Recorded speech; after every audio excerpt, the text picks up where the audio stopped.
know that sunflowers are like nature compass? They faces in the morning and follow the sun as it moves across the sky, ending up facing west by the evening.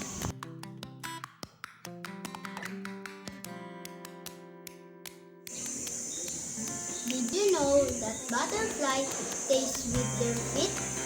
They use a special sensor on their feet to help them find the perfect spot to lay their eggs.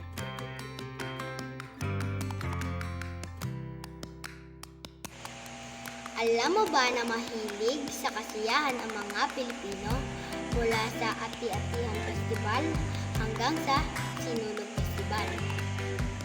Laging may musika, sayawan, at masasarap na pagkain na pwedeng i-enjoy. Ang Pilipinas ay mayroong ilang sa pinakamagagandang beach sa buong mundo. May malinaw na tubig, puting buhangin, at mga puno ng niyog.